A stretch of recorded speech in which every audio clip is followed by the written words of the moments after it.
அல்ஹம்துலில்லாஹி ரப்பில் ஆலமீன். அஸ்ஸலாத்து வஸ்ஸலாமு அலா அஷ்ரஃபில் அன்பியாஇ வல் முர்சலீன் வ அலா ஆலிஹி வ ஸஹ்பிஹி வ மன் தபிஅஹும் பி இஹ்சானின் இலா யௌமித்தீன் வ பஅத். சகோதரர்களே, சகோதரிகளே, அஸ்ஸலாமு அலைக்கும் வரஹ்மத்துல்லாஹி வ பரகாத்துஹு. சுனாமி போன்று நாட்டிலே இன்னும் ஒரு பெரிய சோகத்தை நாங்கள் காண வேண்டிய நிர்பந்தம் ஏற்பட்டிருக்கிறது. இந்த சோகம் நாட்டை உசுப்பி இருக்கின்ற வேளையிலே அனர்த்தத்தில் உயிரிழந்தவர்களுக்காக நாங்கள் பிரார்த்திப்போம். அல்லாஹ் அவர்களுக்கு அருள் புரிவானாக, அவர்களை அல்லாஹ் பொருந்திக் கொள்வானாக. சொந்தங்களையும் சொத்து சுகங்களையும் இழந்தவர்கள் ஏராளம். அழகிய பொறுமையையும் அந்த பொறுமைக்கான கூலியையும் அவர்களுக்கு அல்லாஹ் நசீபாக்குவானாக. இடர்களிலே அகப்பட்டு போராடி கொண்டிருக்கின்ற மக்களுக்காக வேண்டி உதவிக்கரம் நீட்டுவதற்கும் துயர் துடைப்பதற்கும் சென்றவர்கள் ஏராளமானவர்கள் இருக்கிறார்கள். அவர்கள் மீது அல்லாஹ் அவனுடைய பரக்கத்துகளையும் ரஹ்மத்துகளையும் சொரிந்தருள்வானாக. இந்த இடர்களிலிருந்து மனிதர்களை பாதுகாக்குமாறு அல்லாஹ்விடம் துவா செய்கிறார்கள் நிறைய பேர். அவர்களுக்கும் நல்லவர்களுடைய துவாக்கள் நசீபாக வேண்டும் என்று நாங்கள் பிரார்த்திக்கிறோம். நாட்டை இத்தகைய துயரங்களிலிருந்து இடர்களிலிருந்து அவசரமாக மீட்டெடுக்கும் பணி வெற்றிகரமாக நடைபெற வேண்டும் என்றும் நாங்கள் அல்லாஹ்விடம் பிரார்த்திப்போம். நாடு மீண்டும் பழைய நிலைக்கு வந்து சுபிட்சமான ஒரு வாழ்க்கையை மக்கள் அனுபவிக்கின்ற சூழல் அவசரமாக உருவாக வேண்டும். அதற்காக யாரெல்லாம் என்னென்ன வழிகளில் உழைக்க முடியுமோ அந்த வழிகளில் தங்களது உழைப்பை வழங்கி இந்த பயங்கரமான சூழலிலிருந்து மக்கள் மீண்டு வருவதற்கு உதவி செய்ய வேண்டும் என்று நாங்கள் பணிவோடு அன்போடு கேட்டுக்கொள்கிறோம். அல்லாஹ் உங்களுக்கு அருள் புரியட்டும். ஒரு சோதனை வருகின்ற போது அந்த சோதனையிலிருந்து மீண்டு வருகின்ற ஒரு முயற்சியை எல்லாரும் செய்கிறது தவிர்க்க முடியாத ஒரு விஷயமாகும். செய்தே ஆக வேண்டும். அவ்வாறு செய்கின்ற போது பல நல்ல விஷயங்கள் நடக்கின்றன. இந்த நாட்டில் இனவாதம், மதவாதம், பிரதேசவாதம் எல்லாத்தையும் மறந்து மனிதர்களுக்காக வேண்டி தங்களை அர்ப்பணித்து உழைக்கின்ற ஒரு சூழலை நாங்கள் காண்றோம். மகிழ்ச்சிகரமான ஒரு விஷயம். இது மாதிரி எத்தனையோ நன்மைகள் விளைவதையும் இந்த சூழல்ல நாங்கள் பார்க்கிறோம். எல்லாரும் சிந்திக்கிறாங்க, மக்களையும் நாட்டையும் அவசரமாக இந்த துயரங்களிலிருந்து மீட்டோணும்னு சொல்லி முதல் வேலையாக இன்று அரசாங்கத்துக்கும் தான், அமைப்புகளுக்கும் தான், தனி மனிதர்களுக்கும் தான் எல்லா வேலைகளையும் விட அது முதன்மையான வேலையாக வருகின்றது. எனவே அந்த வேலை மும்முரமாக நடக்க வேண்டும். அதே நேரம் இப்படியான ஒரு சந்தர்ப்பத்திலே தேவைப்படுகின்ற இன்னொரு விஷயம் இருக்குது. அதான் இந்த மாதிரி ஒரு சூழலை அங்கே எப்படி புரிந்து கொள்றது, விளங்கி கொள்றது. மனிதன் வெறும் சடரீதியான தேவைகளை மட்டும் நோக்கமாக கொண்டு வாழ்றவன் அல்ல. அவனுக்கு விளக்கங்களும் தேவைப்படுது. விளக்கங்களோடு வாழுகின்ற ஒரு படைப்பாகத்தான் மனிதன் நல்லா படைச்சிக்கிறான். எனவே இழப்புகள் வரப்போது அந்த இழப்புகளை ஈடு செய்யறது ஒரு விஷயம். அதே மாதிரி இழப்புகளால் பாதிக்கப்படுற மனநிலையை அல்லது குழம்பி போற சிந்தனையை நெறிப்படுத்துறது இன்னொரு விஷயம். அப்படியான ஒரு தேவையை கருத்தில் கொண்டுதான் இந்த கருத்து உரைகள் சிலவற்றை உங்களோடு நாங்கள் பகிர்ந்து கொள்கிறோம். பயன் தர வேண்டும் என்று அல்லாஹ்விடம் பிரார்த்திக்கிறோம். சூரத்துல் அஸ்ரிலே அல்லாஹ் தஆலா சொல்றான், நஷ்டங்களிலிருந்து தங்களை விடுவித்துக் கொள்பவர்கள் 4 பண்புகளை உடையவர்களாக இருப்பார்கள். அதுல ஈமான், அமல் என்ற 2 விஷயங்கள், அவற்றோடு இன்னும் 2 விஷயங்கள் எல்லாம் சேர்த்திக்கிறான். ஹக்கும் சபுர். மனிதன வாழ்க்கையில எல்லா அம்சங்கள்லையும் இந்த 4 இருக்கிறது. எந்த ஒரு செயலையும் ஈமானோடு செய்யணும். அப்படி செய்கிற போது அது பற்றிய ஹக்கை விளங்கி கொள்ளணும். அதாவது அந்த நாங்கள் செய்ய போகிற வேலையை பற்றிய இஸ்லாம் சொல்லுகின்ற சிந்தனைகள், கருத்துகள், அதுதான் ஹக். அதை விளங்கி கொள்ளணும். அந்த விளக்கத்தோடு ஈமான சமைச்சு அமல் செய்யணும். அப்படி செய்கிற நேரம் வாழ்க்கையில் எல்லா விஷயங்கள்லையும் பொறுமை இன்றியமையாத ஒன்றாக மாறும். பொறுமையை பாதுகாத்துக் கொள்ளணும், பேணும். இந்த 4ம் எந்த சூழல் எப்படி வந்தாலும் மனிதனை நஷ்டத்திலிருந்து பாதுகாக்கும் என்று குர்ஆன் சொல்லுது. எனவே நஷ்டம் என்றது வெளிப்படையான இழப்புகளோடு மட்டும் சம்பந்தப்பட்டதல்ல. மனிதன் சிந்தனையோடு, விளக்கத்தோடு, ஈமானோடு, பொறுமையோடு, இதுகளோடெல்லாம் சம்பந்தப்பட்டது. அதுக்கான ஒரு வழிகாட்டலும் எங்களுக்கு தேவைப்படுகிறது. இந்த அனர்த்த சூழல் வருகின்ற போது பலரை நாங்கள் பார்க்குறோம், ஒரு சோதனையை பற்றி அறிவூற்ற ஒரு வேலையை எல்லாரும் செய்கிறாங்க. அது உண்மையிலே அவசியமானது தான். ஆனால் இஸ்லாம் எங்களுக்கு சொல்லித்தார சோதனை பற்றிய அந்த விளக்கம் இருக்குது. அதை முழுமையாக எடுத்துக்கொள்ற போது இன்னும் கொஞ்சம் நாங்கள் ராகத்தான ஒரு மனநிலையை பெறுவோம். இஸ்லாம் இந்த உலகத்தை ஹைரும் ஷர்ரும் உள்ளதாகத்தான் எங்களுக்கு சொல்லும். உலகம் முழுவதும் ஹைரும் அல்ல, உலகம் முழுவதும் ஷர்ரும் அல்ல. முழுவதும் ஹைராக இருக்கிற ஒன்று இருந்தால் அது சுவர்க்கம், முழுவதும் ஷர்ராக இருக்கிற ஒன்று இருந்தால் அது நரகம். உலகத்தில் 2ஐயும் எல்லாம் கலந்து வச்சுக்கிறோம். உலக வாழ்க்கை பற்றிய எங்களோட ஈமானும் அப்படித்தான். நாங்கள் அல்லாட ஏற்பாட்டை திட்டத்தை எப்படி ஈமான் கொள்கிறோம்னா வல் கதிரி ஹைரிஹி ஷர்ரிஹி மினல்லா. அல்லாட ஏற்பாட்டில் ஹைரும் இருக்கிறது ஷர்ரும் இருக்கிறது தான் நாங்கள் ஈமான் கொள்கிறோம். ஹைரும் ஒரு சோதனை தான். அதிகமாக சோதனையை பற்றி எங்களோட சமூகம் பேசுகிறது ஒரு இழப்பு வர நேரத்தில் தான். அது பேசப்பட வேண்டிய நேரம் தான், சந்தேகம் இல்லை. ஆனால் இழப்புகள் இல்லாத சூழல்லையும் சோதனை இருக்கிறது, அந்த சோதனையும் பேசப்படும். அது பொதுவாக இயல்பு வாழ்க்கை ஓடிக்கொண்டிருக்கிற நேரத்தில் அதை யாரும் பேசுறதில்லை.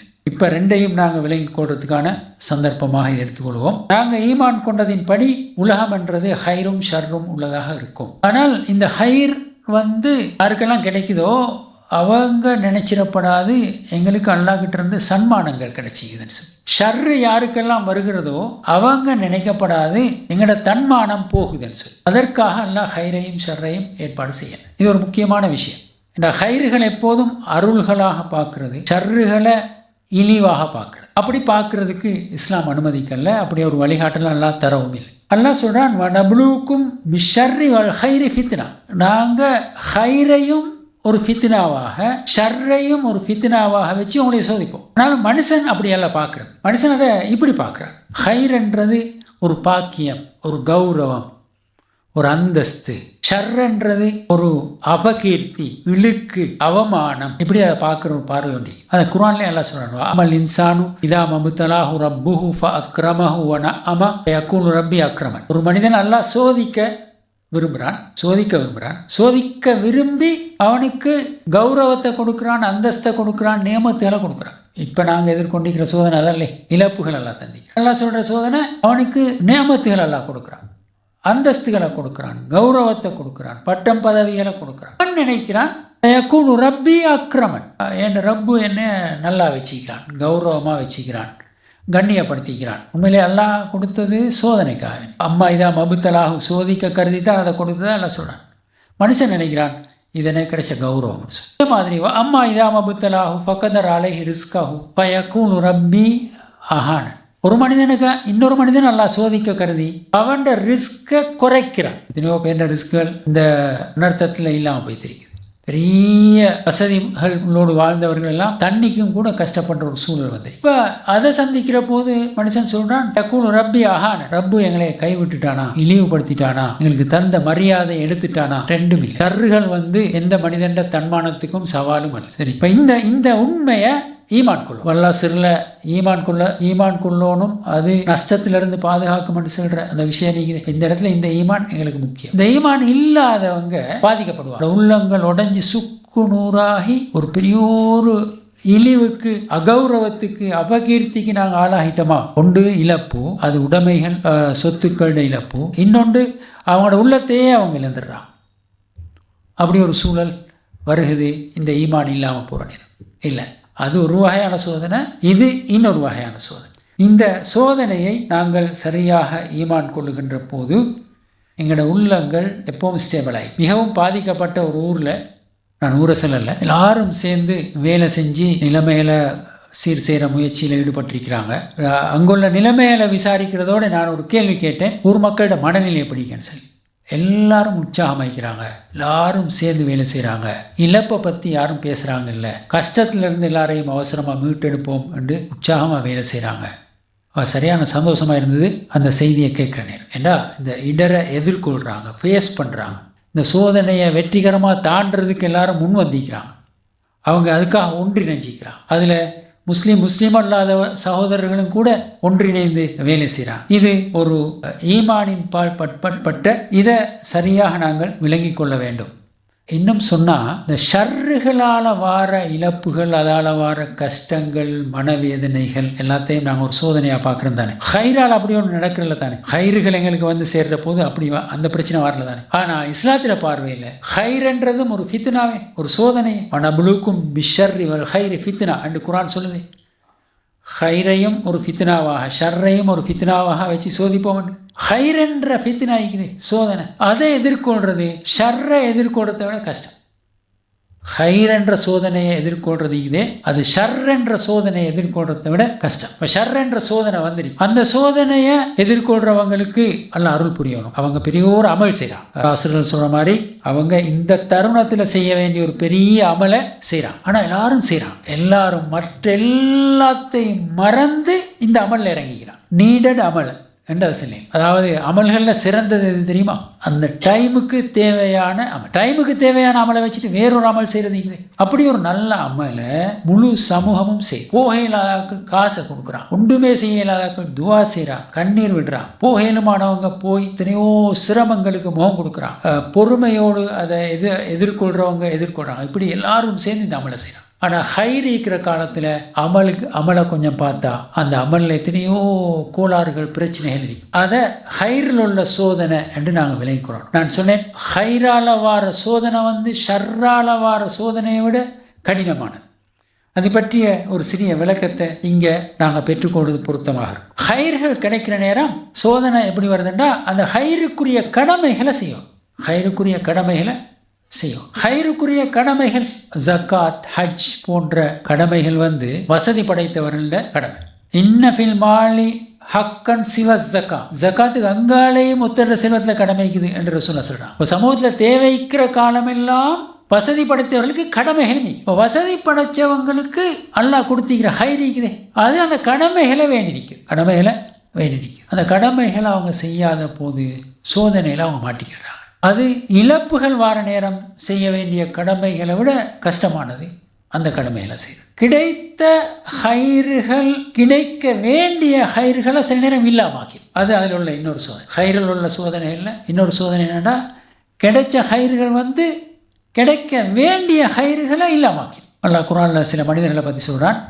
ரிஜாலுன் லா துல்ஹீஹிம் திஜாரத்துன் வலா பைஉன் அன் திக்ரில்லாஹி வ இகாமிஸ் ஸலாத் வ ஈதா இஸ்ஸகா. சில மனிதர்கள் இருக்கிறாங்க, அவங்க வியாபாரம் கொடுக்கல் வாங்கல் எல்லா மனிதர்களும் மாதிரி அதுகளெல்லாம் ஈடுபடுறாங்க. அவங்க உலக கர்மங்களில் பிஸியாக தான் இருக்கிறாங்க. ஆனால் அந்த வியாபாரம் கொடுக்கல் வாங்கல், அந்த பிஸி அல்லாட திக்ரிலிருந்து, அந்த ஹைரிலிருந்து அவங்கள தடுக்காது. இந்த ஹைர் அந்த ஹைரிலிருந்து அவங்கள தடுக்காது. தொழுகையிலிருந்து அவங்கள தடுக்காது. ஜக்காத்தை கொடுக்கறதுலேருந்து அவங்கள தடுக்காது. ஹைர்கள் சேர்ந்தா அதோட வார ஃபித்னா சோதனை என்ன தெரியுமா? கிடைச்ச ஹைர்கள், கிடைக்க வேண்டிய ஹைர்களை இல்லாமாக்கிது. அல்லாட சிந்தனை இல்லாம போகுது, தொழுகை இல்லாம போகுது, ஜக்காத் இல்லாம போகுது. இப்படி எத்தனையோ ஹைர்கள் இல்லாமாக்குது. இந்த சோதனை பொல்லாத ஒரு சோதனை இல்லையா? இந்த சோதனை பற்றியும் நாங்கள் பேச வேண்டி இருக்கிறது. ஹைரில் இருக்கிற இன்னொரு சோதனை ஹைர்களை வீணாக்கி பயனற்றதா மாற்று. ரசூலுல்லாஹ் சொன்னாங்க, நிஅமதானி மக்பூனுன் ஃபீஹிமா கஸீரும் மினன் நாஸ் அஸ்ஸிஹத்து வல் ஃபரா. ரெண்டு அருள்கள், ரெண்டு ஹைர்கள் இருக்குது, நியாமத்துகள் இருக்குது. ஆரோக்கியமும் நேரம். ஒரு மனுஷன் நோய்வாய்ப்பட்டு படுக்கைக்கு போனால் இந்த ஆரோக்கியத்தின் பெருமதி வேணும். அந்த ஆரோக்கியம் அதோட நேரம், இந்த ரெண்டும் பெரிய ரெண்டு நியமத்துகள். அதிகமான மனிதர்கள் இந்த ரெண்டு நியமத்துகளையும் கோட்டை விடுறாங்க, இந்த ரெண்டு நியமத்துகளையும் வீணாக்கிறாங்க. அப்ப இது ஹைர். ஆரோக்கியம் என்றது ஒரு பெரிய ஹைர், நேரம் என்றது ஒரு பெரிய ஹைர். அது விரயமாகிறது நாங்கள் நாங்கள் தாண்ட வேண்டிய ஒரு முக்கியமான சோதனை. அதை பயனுள்ளதா மாற்றணும் அந்த ஹைரை. அப்போ அந்த சோதனையை கடக்கிறதுக்கு இந்த மாதிரி ஒரு விஷயம் தேவைப்படுது. மற்றது ஹைர்களை சுவர்க்கத்துக்கான முதலீடுகளாக மாற்றும். எந்த ஹைராக இருந்தாலும் சரி, அல்லாஹ் ஒரு மனுஷனுக்கு எதை தந்தானோ அதுதான் அவன் சுவர்க்கம் போகிறதுக்கான வழி. அப்போ அதை முதலீடாக மாற்றி சுவர்க்கத்தை பெற்றுக்கொள்ளணும். வபுத்தகை ஃபீமா ஆத்தாக்கல்லா அத்தாரல் ஆஹிரா வலா தன்ஸ நஸீபக மினத் துன்யா. உனக்கு தந்தவைகளை வைத்து மறுமையின் வீட்டை தேடிக்கொள். உனக்கு தந்ததுகளில் உன்னை துனியாக்குரிய பங்கை நீ எடுத்துக்கொள்ள. ஆனால் அந்த முழுவதையும் துனியாக்குரிய பங்கை மாற்றி நீயே அதை அனுபவிச்சுட்டு போனால் அந்த ஹைர் உனக்கு இன்வெஸ்ட்மெண்ட்டாக மாறாது. எதுக்கான இன்வெஸ்ட்மெண்ட்? சுவர்க்கத்தை பெறுற இன்வெஸ்ட்மெண்ட்டாக அது மாறாது. அப்போ ஒருத்தருக்கு அறிவை தந்திருந்தா, ஒருத்தருக்கு பணத்தை தந்திருந்தா, ஒருத்தருக்கு அதிகாரத்தை தந்திருந்தா, கௌரவத்தை தந்திருந்தா, இதெல்லாத்தையும் இன்வெஸ்ட் பண்ணணும். இதனூடாக நன்மையை தேடி சுவர்க்கத்துக்கு போகணும். அந்த இன்வெஸ்ட்மெண்ட்டை சரியாக செய்கிறன்றது ஒரு பெரிய சோதனை. சில ஆட்கள் நாங்கள் பார்க்குறோம் தானே, வாப்பா சம்பாரித்து வச்சுப்பார் பல பரம்பரைகள், மகனுக்கு அதை இன்வெஸ்ட் பண்ணி இன்னும் பல பரம்பரைகளுக்கு கொடுக்கறதுக்கு தெரியா அவர் எல்லாத்தையும் வீணாகிட்டு போவார். இல்லாட்டி அவருடைய மக்கள் சண்டை பிடிச்சிக்கொள்வாங்க. அப்போ இது அநியாயமாக்குறது, வீணாக்குறது. அது மாதிரி அல்லாஹ் தந்த ஹைர்கள் தான் ஒரு மனிதனுக்கான சுவர்க்கம் செல்லும் பாதை. அந்த பாதையை சரியாக அமைச்சு தனக்கு தந்த அல்லாஹ் தந்த ஹைர்களை இன்வெஸ்ட் பண்ணாமல் இருந்தால் அவர் ஒரு பெரிய சோதனையில் மாட்டிக்கொண்டிருக்கிறார் என்று பொருள். ஹைர்களை செலவு செஞ்சு இன்னும் பல ஹைர்களை தேடும். அது இந்த சுவர்க்கத்தின பாதையில் செய்ய வேண்டிய ஒரு வேலை. அந்த இன்வெஸ்ட்மெண்ட்டில் அதுதானே முதல்ல போட்டு லாபம் தேடுறது. அப்போ அல்லாஹ் தந்த ஹைர்களை இன்வெஸ்ட் பண்ணி இன்னும் பல ஹைர்களை தேடிக்கொள்ளணும். அது மனுஷனுக்கு முன்னால் இருக்கிற ஒரு சோதனை. அன்பை கொடுத்து மனிதர்களை சம்பாதிக்கணும், பணத்தை கொடுத்து வறுமையை இல்லாமக்கணும். இப்படி அந்த ஒவ்வொரு ஹைரையும் செலவழித்து அறிவை கொடுத்து மனிதர்களை வழிகாட்டணும். தவறான வழிகளிலிருந்து அவங்கள மீட்டி எடுக்கணும். இந்த ஹைர்கள் கொடுக்கப்பட்ட ஹைர்களை எல்லாம் அவங்க செலவு செஞ்சு இன்னும் பல ஹைர்களை உருவாக்க வேண்டிய தேவை. இப்போ ஹைர்களோட வாழ்கிற காலத்தில் இந்த சோதனைகளை பற்றி அதிகமானவர்கள் அலட்டி கொள்றதில்லை. உண்மையிலே ஹைர்களோட வாழ்கிற காலத்தில் செய்ய வேண்டிய கடமைகளை செய்யாமல் போகிறது தான் நாங்கள் எதிர்கொள்கிற மிகப்பெரிய அந்த சோதனைகளை எங்களோட மார்க்கம் பட்டியலிட்டே தந்திருக்கிறது. ஹைர்களை நிலையான சொத்துக்களாக மாற்ற முடியும். சதக்கா ஜாரியான்னு சொல்லுவோமே. ஒரு மனிதன் மரணித்த பிறகும் அவனுக்கு நன்மை கிடைக்கிற வழிகளை அவனுக்கு அல்லாஹ் தந்த ஹைர்களால் உருவாக்கி கொள்ள முடியும். அதுகளை செஞ்சால் ஒரு மனிதண்ட 60-70 வருஷ வாழ்க்கைன்றது 600-700 வருஷ வாழ்க்கை, 6000-7000 வருஷ வாழ்க்கையாக மாறும். அந்த ஆப்பர்ச்சுனிட்டியை ஹைர்கள் எல்லாம் வச்சுக்கிறான். அப்போ இதுவும் மிஸ் பண்ணினா ஒரு பெரிய சோதனையில் நாங்கள் மாட்டிக்கொள்கிறோம்னு போகிறோம். மொத்தத்தில் ஒரு மனுஷனுக்கு அல்லாஹ் தந்ததுகளை வச்சு தான் சுவர்க்கம் தேடணும்னு சொன்னோமே. சில வாய்ப்புகளை அல்லாஹ் ஒரு மனுஷனுக்கு தாரான். இந்த வாய்ப்புகள்ன்றதும் ஒரு வகையான ஹைர்கள் தான். உதாரணமாக ரமலான் மாதம் வருது. ரமலானை பற்றி நாங்கள் எப்போதும் கேட்குற ஒரு செய்தி ஒன்று இருக்கிறது.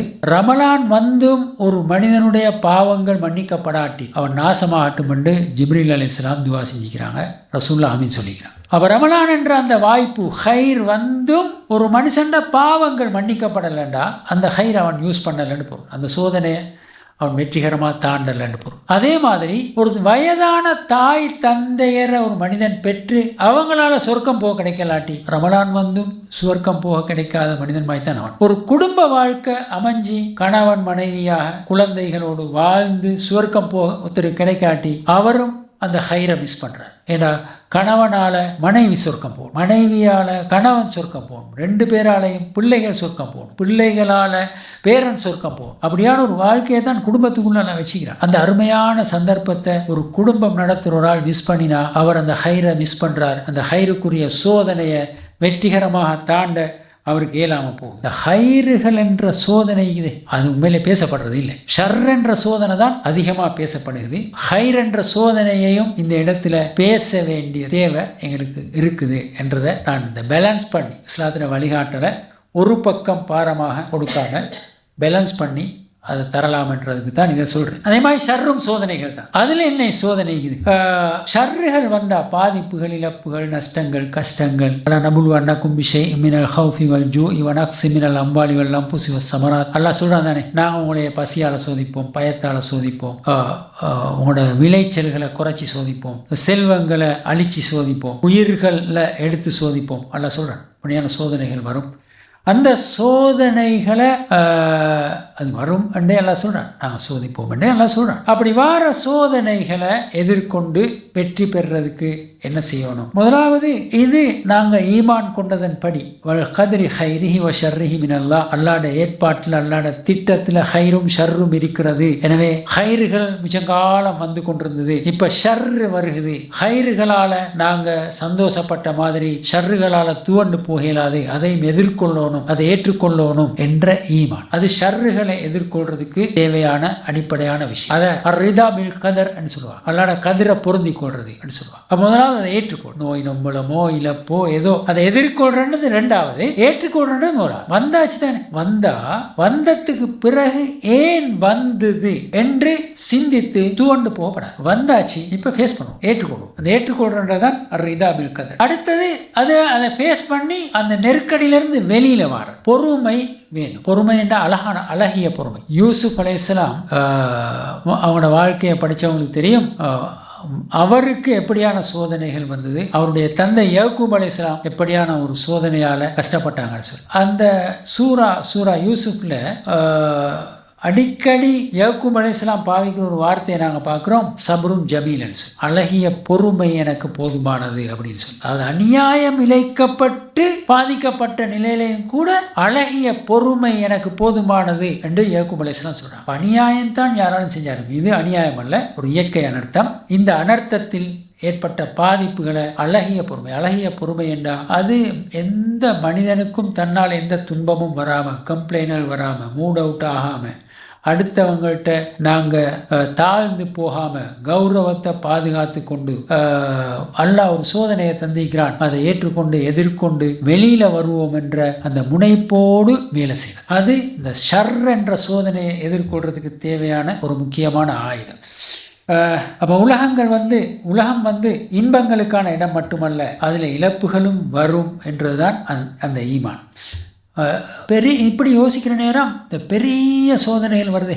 பெரிய சோதனைகளுக்கு முகம் கொடுக்கிறது உண்மையிலே கஷ்டமான ஒரு விஷயம்தான். ஆனால் வெளியில் வந்தால் அந்த சோதனைகளுக்கு முகம் கொடுத்து சின்ன இடர்கள், சின்ன சோதனைகள் அதெல்லாம் மிச்சம் சிம்பிளாக எதிர்கொள்கிற ஒரு நிலைமையை நாங்கள் பெற்றுக்கொள்வோம். அப்படி ஒரு பக்குவம். பெரிய சோதனைகளை கண்டவர்களுக்கு சின்ன சோதனைகள் ஒரு பிரச்சனை அல்ல. நாங்கள் இன்றைக்கு எங்களோட சமூகத்தில் பார்க்குறோம், சின்ன பிரச்சனைகளுக்காக வேண்டி மிக பெருமதியானதுகளை இழந்து போகிறோம். மனிதர்களை இழக்கிறோம், சொந்தங்களை இழக்கிறோம், உறவுகளை துறக்கிறோம். அதாவது சின்ன பிரச்சனை, எங்களுக்கு மரியாதையாக அவங்களோட ஃபங்க்ஷனுக்கு காத்தந்து அழைக்கலன்ற ஒரு சின்ன பிரச்சனை குடும்பத்தை பிரிக்குது. சரி, இந்த மாதிரி சின்ன இடர்கள் அதுகளே எங்களைய பெரிய பிரச்சனையாக அதை மாறி குடும்பங்களை பிரிக்கிற சூழலெல்லாம் வருது. இந்த பெரிய இடர்களை வாழ்க்கையில் ஓரிரு முறை அனுபவிக்கிற போது அந்த சின்ன இடர்கள் எல்லாம் சின்ன விஷயங்களா மாறி அது எங்களோட வாழ்க்கையில பிரச்சனையே இல்லாத ஒன்றாக ஆகிறதுக்கான வழி பிறக்கிறது.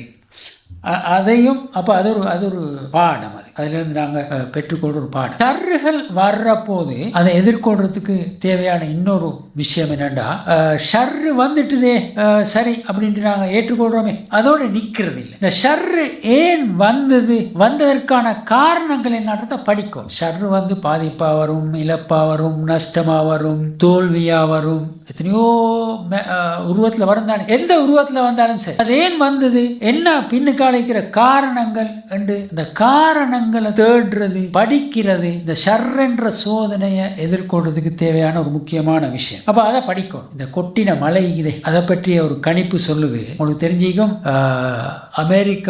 தென் அமெரிக்கால அமேசான் காடுகள், அதை பற்றி நீங்கள் கேட்டிப்பீங்க. உலகத்தில் நுரையீரல் என்று சொல்கிறாங்க. இலங்கையை விட சுமார் 100 மடங்கு அதிகமான பரப்பை கொண்ட காடு. வெறும் காடு, அடர்ந்த மரங்கள் நிறைந்திருக்கிற ஒரு காடு. அந்த காட்டில் ஒரு வருஷத்துக்கு முழுமையாக கொட்டுற மழை வீழ்ச்சி அதில் 25% 3 நாளில் ஸ்ரீலங்காவில் கொட்டி. லேசான தண்ணியா இந்த நாடு தாங்குமா? இந்த அமேசான், இலங்கையை விட 100 பங்கு பெரிய அமேசான் காட்டில் ஒரு வருஷம் முழுவதும் கொற்ற மழை வீழ்ச்சியில 25%, 4 பங்கு, 3 நாள்ல ஸ்ரீலங்காவில் கொட்டி.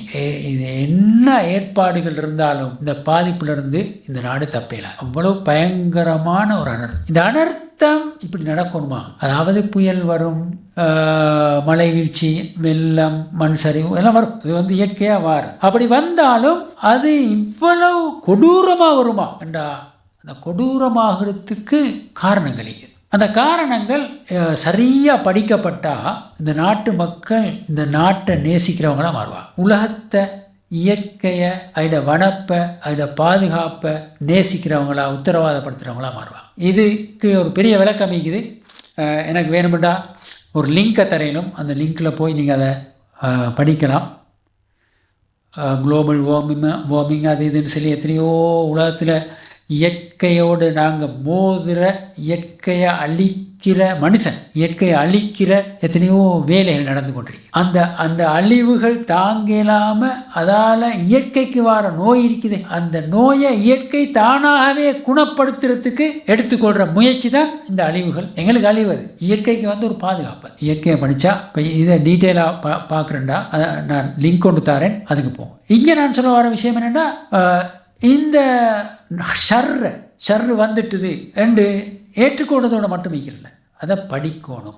இப்போ தோல்வியை படிக்கிறன்றது இன்றைக்கு உலகம் சொல்கிற ஒரு முக்கியமான விஷயம். என்னதுக்கு அதை படிக்கணும்னா அவங்க தான் முன்னேறுவாங்க. இனி அந்த தோல்வியை நோக்கி போகாமல் அவங்க தங்களை பாதுகாத்து கொள்வாங்க. தோல்வியை படிக்கணும். ரசூலுல்லாஹ் உஹதில் பயங்கரமான ஒரு தோல்விக்கு ஆளானா. எங்கால இந்த தோல்வி வந்தது அப்படின்னு சொல்லி கேட்ட நேரம், குல் ஹுவ மின் இந்தி அன்ஃபுசிக்கும், நபியை சொல்லுங்க அது உங்களால் வந்தது அப்படின்னு சொல்லி.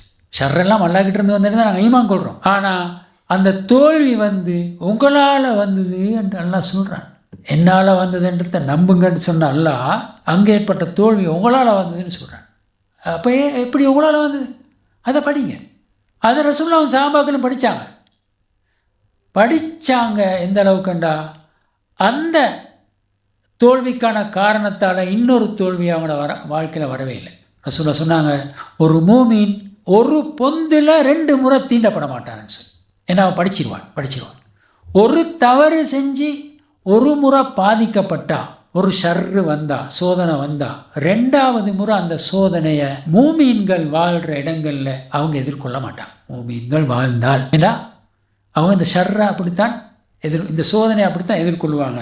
அது இஸ்லாம் எங்களுக்கு கற்றுத்தந்திக்கிற ஒரு விஷயம். அதை இப்படியும் பார்க்கலாம்.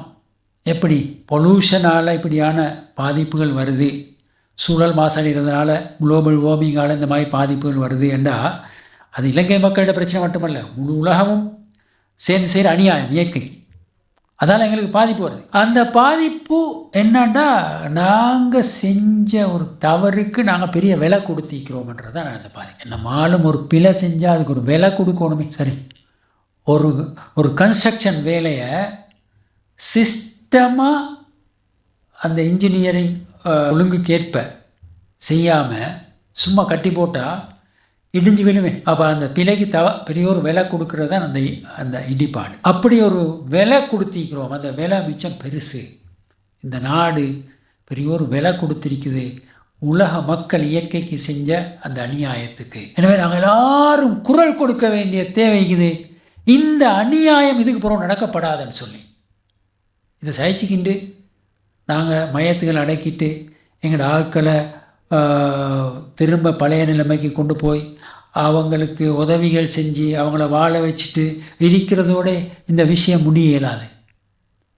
இந்த அநியாயத்துக்கு எதிராக உலகத்தில் இலங்கை மக்களோட குரல் ஒலிக்கணும். அது இதில் நாங்கள் படிக்க வேண்டியது இந்த ஷர்ரு என்ற சோதனைக்கு பின்னால் நாங்கள் தெரிஞ்சு கொள்ள வேண்டிய, அதை எதிர்கொள்கிறதுக்கு அவசியமான ஒரு முக்கியமான விஷயம். இதை சும்மா செய்யலாது. இந்த சூழல் மாசடைகிற இந்த பிரச்சனைக்கு இயற்கை சார்ந்த ஒரு விஷயம் அது. எனவே இயற்கை பற்றிய அறிவு, நாலேஜ் எங்களோட நாட்டில் கூடணும். இந்த அனர்த்தத்துக்கு பிறகு எல்லாரும் யோசிக்கணும், இயற்கையை நாங்கள் படிக்கணும்னு சொல்லி. அமெரிக்காவில் ட்வின் டவர் தாக்கப்பட்டு முஸ்லீம்களோட தலையில் அந்த பிரச்சனை போடப்பட்ட பிறகு அமெரிக்கா மக்கள் எல்லாம் இஸ்லாத்தை படித்தாங்க. அது என்ன இஸ்லாத்தில் அவ்வளோ மோசமானது, இஸ்லாத்தில் அப்படி என்ன இருக்குதுன்னு சொல்லி. சரி, இங்கே நாங்கள் இந்த படிப்பை இயற்கையை நாங்கள் விளங்கி கொள்ளாமல் வாழ்கிறோம்டா இன்னொரு அனர்த்தம் நாளைக்கு வரும். இதுக்கு எதிராக நாங்கள் குரல் கொடுக்கலாட்டி உலகம் இன்னும் பல அனர்த்தங்களை காணும்.